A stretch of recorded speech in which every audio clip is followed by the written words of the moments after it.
So I want to really quick run this clip by you from Bill Maher before we get you up out of here, because it's one of those just Bill Maher rants where Bill Maher is pretending to. I don't even know how to describe this dude, bro. He just gets on my fucking nerves, bro. He really does. Because when he talks, first of all, he talks like his writers aren't writing for him and his opinions are original.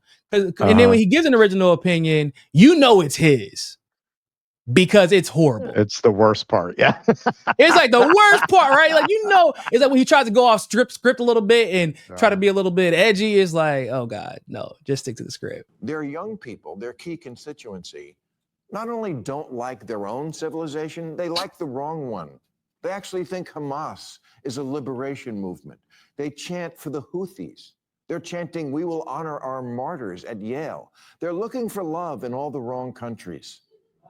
Someone needs to tell the kids that America is not the society. He was waiting for more laughs. It didn't go the way he thought it was. He thought that one was going to kill. That was on the jukebox all the time when I was 13. Yeah, where bro. women basically have no rights, where there's zero freedom of religion, and where dissent is punishable by death. But we still have elections. They don't. Do we? And yet at Coachella this year, when an Irish rap group projected onto screens, "Fuck Israel, free Palestine," got big applause. "Globalize the Intifada" is the catchphrase that's really catching on these days, as if worldwide suicide bombing and cosplaying Islamic revolutionaries is the answer to our problems. Tell me you don't know what Intifada means without telling me you don't know what Intifada means. At an AOC Bernie Sanders rally in Idaho last month, someone threw a Palestinian flag over an American flag, and the crowd erupted in approval. What should have happened after that is one of the adults on stage should have told their young, loyal followers, "This is not a symbol of freedom. This is." Oh my God. Wow. I don't even know where to start. I'll let you go ahead and take it away. Because bro. Bro. Yeah. Wow. All right. So, I mean, Bill Maher, this has been his go-to. Generation bashing has been his go-to for a very long time. And he's probably the clearest example of somebody who very disingenuously took critiques of, a kind of shallow representation of identity politics that I'm also critical of. I think most people are. And after October 7th, tried to lump being anti-Zionist in with that as being woke. It's woke to be pro-Palestine, when actually it's quite the opposite, and that's very obvious. Everything that Bill Maher and people of his ilk, like Konstantin Kassin, would exoriate people for and call woke if it represented any other group claiming special privileges and special oppression and a need for special protections. They built entire careers on criticizing that way of thinking. But this one group is the wokiest woke group in woke land. And you parrot all those talking points with this one thing, with this one country, that they need to be protected from speech. They need to be protected from debate. We need to crack down on people expressing opinions about it. They need to have protected status in universities. We need to uniquely persecute people. They need the whole country is a fucking safe space. The whole country is the ultimate safe space. They were so critical of this until October 7th. And then October 8th, we saw these people really were. I went to, I got a press pass to go to Dissident Dialogues, which is something that the Trigonometry guys set up. And it was all these intellectual dark web people. It was Richard Dawkins. It was McWhorter. And it was very eye-opening for me, because this is at the height of the Columbia protests. This was like last May. And the only people who had anything supportive to say about the protests, which were very current at that moment. And this is a free speech conference. It's the intellectual dark web. These are the free thinkers. Li Fong was there. Yeah, exactly. Li Fong, Schellenberger, who did not make that part of his remarks, but he was kind enough to give me an interview on the side where he was, frankly, like, it's a mistake for them not to support that. So good on him. And Brianna Joy Gray, who they specifically brought in to debate the Zionists. I'm sure that did not go well for them. It was really ugly. It was really, but no, that became a pretty infamous thing because Cassine accused her of being unprofessional. And I actually had video that they had never released of what went on because they said she threw the mic. And I actually jumped into that on X because there was a whole thing going on where Cassine was accusing her of throwing the mic and crying, and I was able to show no, she didn't throw the mic. She placed it on the chair, got up, walked, exited. But no, I mean, the room was like a bunch of howling jackals, just a bunch of freaks, man. I mean, just there was a woman sitting next to me because she assumed nobody who's not thinking like that would have gotten a press pass to be there. Surprise. And she's sitting next to me. God, I hate her. She's so smug. Like, I'm gonna be like, yeah, that Brianna. Yeah, which is weird because like Brianna's the total opposite of that. It's so weird when people put these like labels on her that don't fit her at all. Like, oh, she's rude. Oh, she's unprofessional. No, Brianna is actually the total opposite. Like, she goes out of her way to be the complete opposite because she knows if she slips up even a little bit. Oh yeah. Like she rolled her eyes and got fired. Yep. No, like, I mean, they were really, in a way, looking back now, that room and the crowd there and the way they reacted to her, that was a prelude to what I'm seeing now post-election, now that they feel confident. Now the mask is completely off. And they could just be like, yeah, we need the white South Africans. Like, it was kind of a prelude to that. But what was most shocking to me was you had all these figures who presented themselves, as, Douglas Murray wasn't there, but they were all of that ilk, as these free thinkers. There was a lot about foreign policy there, and there was nothing at that conference that could not have come off Anthony Blinken's desk. There was a whole thing about how your food might be made by Uyghur slave labor. There was a lot of stuff attacking Iran. Wow. Not a word. It's so crazy to me how all of a sudden conservatives love, bro. The Uyghur situation is hilarious when it comes to conservatives because they don't give a shit about minorities or slave labor until it's time to criticize. Slave labor here. Yeah, we literally have prisoners at Angola working on an old plantation, doing the same kind of work. And that is throughout our supply chain. From McDonald's to Target, you have stuff made by prison labor right here. Or Alabama, who's denying people's parole or forcing them to stay longer sentences because they're literally working in McDonald's, like, for free. Oh, yeah. After they were promised if they do the work, their sentences will be reduced, by the way.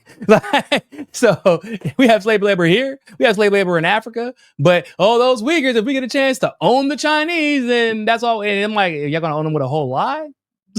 That's been disproven and debunked over and over and over again. I feel like what's interesting about the way that Bill ended it, he's like, we got to stop letting them. This isn't a sign of freedom. This is like, what the fuck? Hold on. You just gave a whole speech about how pro-Israel, being anti-Israel is a problem, being pro-Palestine is a problem, pro-Intifada, pro-Houthis, but somehow you end with an American flag.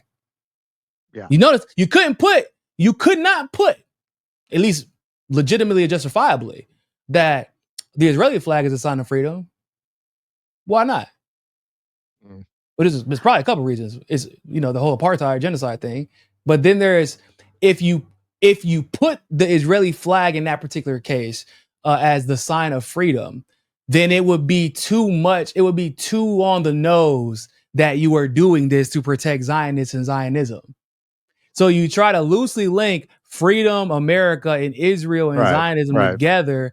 They try to tie them all together at the end. But it actually, when you think about it, didn't make any fucking sense based off of what he was saying in the monologue.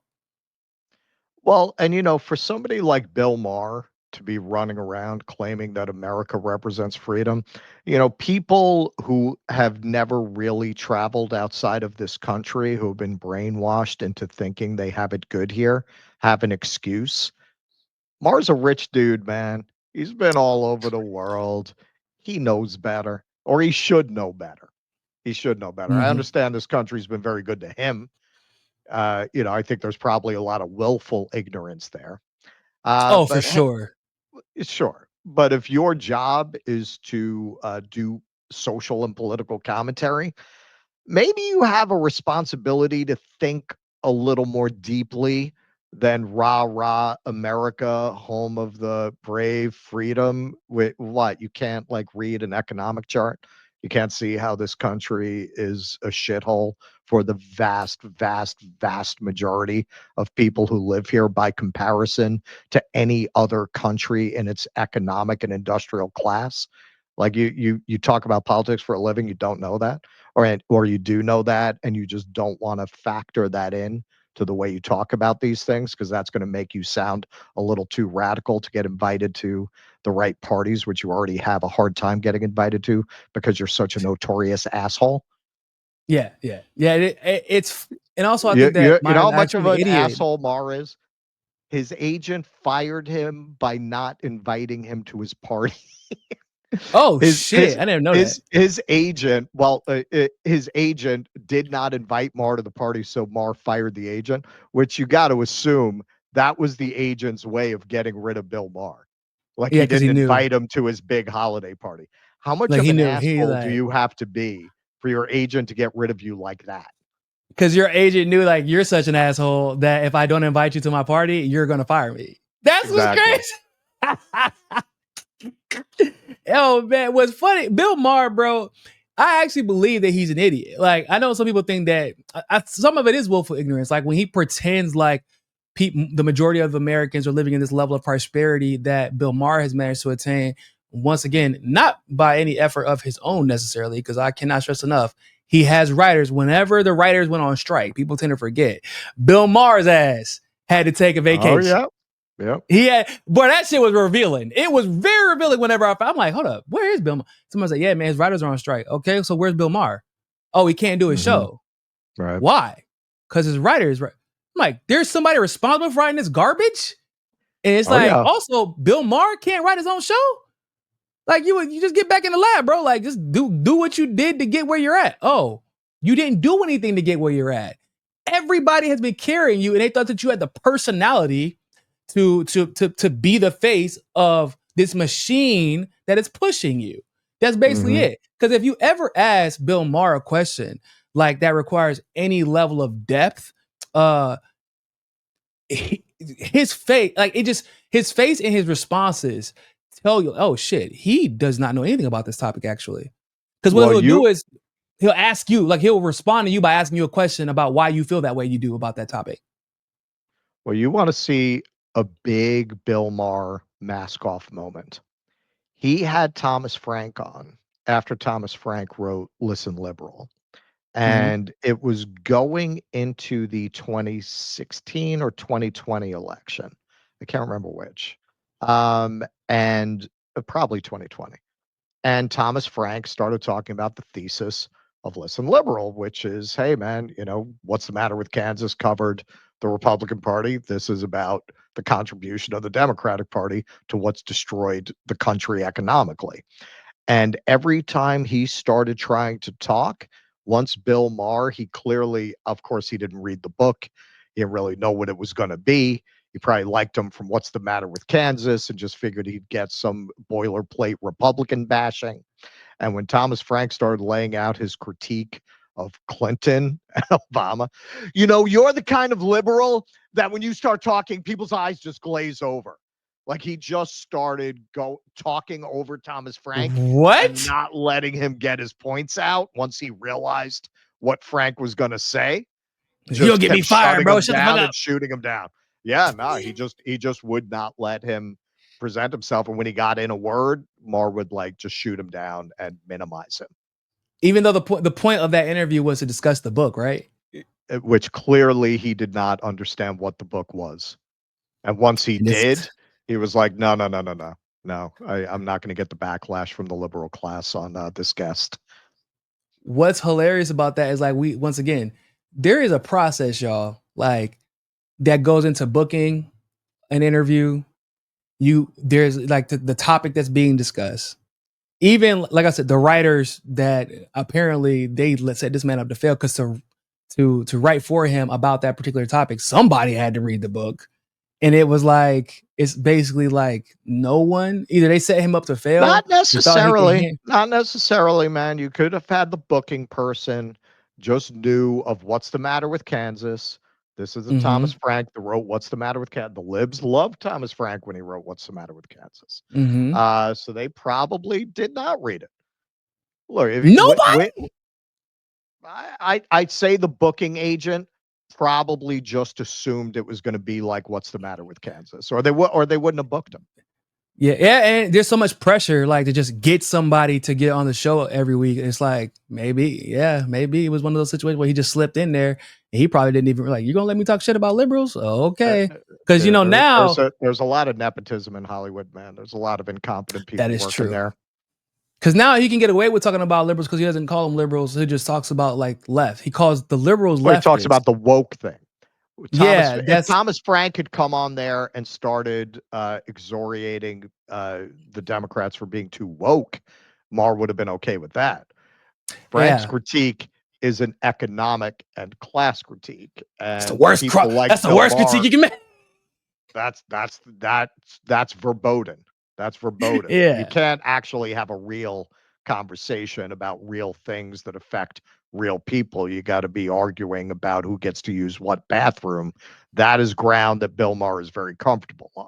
Once you start getting into the real shit, he had to shut him down. That's what I'm saying. Look that up. It's very revealing, man. Once he realized where he was going, he would not let him speak. I feel like that was part of the reason why he stopped doing those interviews. He was doing those one-on-one interviews for a while, and he stopped that because people would challenge him. And he came out looking stupider and stupider every single interview. I'm like, holy shit, Bill Maher is an idiot. I thought this was like willful ignorance. No, he's a dumbass. That explains so much. And you realize that about some people, like with Marco Rubio, when he came out and was like, yo, man, like this is a multipolar world and we need to actually make peace with China as much as possible, at least within our self-interest. But like, we damn sure don't need to go to war with them or Iran. And I realized after I became Secretary of State and read these documents that most of the people making policy decisions don't know what they're talking about. They're not experts. I say, oh shit, Marco Rubio did he not know? So like he's been advocating for all these foreign policy decisions and he actually didn't know, which was like a huge revelation because I thought I was under the genuine impression that it was like willful ignorance and he was doing what he was told to do, and which is partially true, obviously. But I thought it was because like that's what he believed in wholeheartedly. And he just also didn't give a damn as long as he was getting, paid. No, it's like, oh no, you thought that this was what was best and it just so happened to align with your beliefs. But then when you got the news, like, oh no, you got the information like what it really is, you flipped your tune. And then, bro, I don't know if you noticed, they sidelined Marco Rubio after he came out and admitted that we're living in a multipolar world and we need to do whatever we can to not go to war with Iran and China. They sidelined him. Almost all of a sudden, he went from being like the guy, the go-to guy. Marco Rubio's going to handle this. State Department's going to handle this. Everybody was cheering him on, and then like after he said that and gave that interview, they were like, "Yeah, nah, bro, you can't be saying shit like that. You can't." Well, if you look at the budget proposal, it almost eliminates the State Department, which is the opposite of what was supposed to happen. Yeah. It's like guts the State Department programs. It was supposed to be like handing everything over to Rubio for him to run, like basically, when they were like, oh, they're getting rid of USAID, and that was never really the case. It was supposed to be handed over to Marco Rubio. Like even that seems to be out the window. They haven't talked about it since, and we don't really know what's happening with it because after Rubio gave that interview, and I'm sure that he said some things behind closed doors that made Trump be like, hey man, or I'm not even gonna say Trump because that would be assuming Trump is running the show. So I'm not even gonna say Trump, but somebody, whoever's really moving, moving these levers of power, had to remove him from the picture. I mean, hell, even when Nicole, what's her name? Nicole Shanahan, the VP pick for RFK Jr., she came out recently and was like, yeah, I don't know who the hell is giving RFK Jr. orders because it's not him. The stuff that he's saying isn't him. After the conversations I've had, it's clear that it's not him making the decisions. And like basically went on that rant on Twitter, explaining like I was giving all these promises and assurances, and like based off the conversation we had, they're not being honored because someone else is making decisions for him. Which is like I could have told you that, bro. Somebody's been making decisions for RFK Jr. since before, like since he announced he's going to go independent. Basically, like I know that for a fact. Hang on. You're telling me that the guy who the bear murderer who basically fucked every woman who ever walked into a room with him, who is also a virulent Zionist, is being maybe controlled by right? a country that is infamous for its blackmail materials? You're kidding me, right? The dude was like, we asked about the babysitter situation, and he's like, I wasn't a church boy. I wasn't a church boy. Yeah. That's not the answer we wanted to hear on that one. I need you to be a little bit more clear, bro. I'm not asking if you was a church boy. We're asking about sexual assault here, bro. There's an in between.